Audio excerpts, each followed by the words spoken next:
At a time when so many relationships are crumbling, is there any hope for marriage to survive? I heard somewhere that there are more and more young people who are deciding to skip marriage. Many of them just enter into a relationship without any commitments. In their minds, relationships are so fragile anyway, there is no assurance that a couple will never break up eventually. So, why get married at all? Kung maghihiwalay din lang naman, bakit pa magpapakasal? Bakit pa magpapatali? I understand where these people are coming from. I've seen so many broken marriages after all. There are so many husbands who do not seem to know how to honor their vows to be faithful. And they get into relationships with other women without guilt, as if it was the most natural thing in the world. Ganyan daw talaga ang mga lalaki. I've also seen too many irresponsible men who seem to make no effort to really work and provide for their families. There are too many men with little ambition, with little desire to improve the situation of their families, and who are so reluctant to lead their families.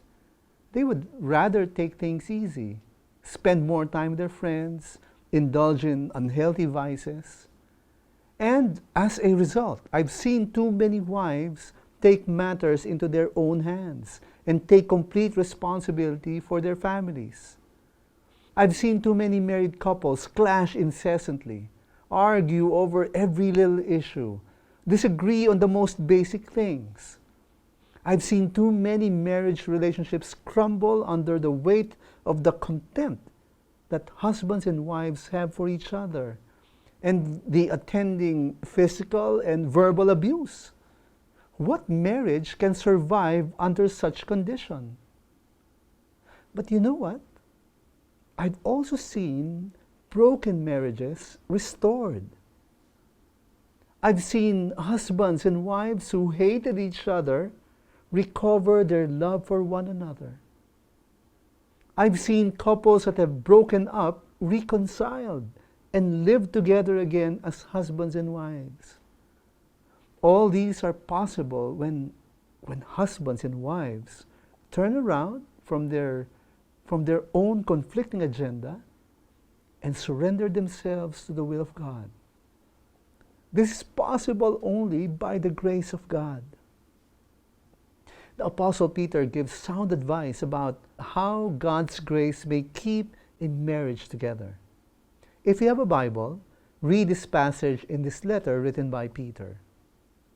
Likewise, wives, be subject to your own husbands, so that even if some do not obey the word, they may be won without a word by the conduct of their wives, when they see your respectful and pure conduct.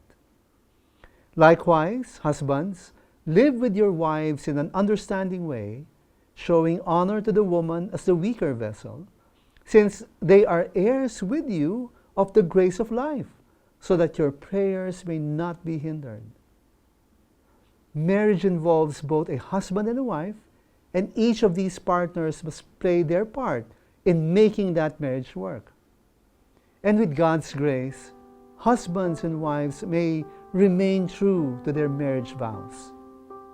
And as husbands and wives receive the grace to keep marriages together, may we always keep in mind, faith matters too.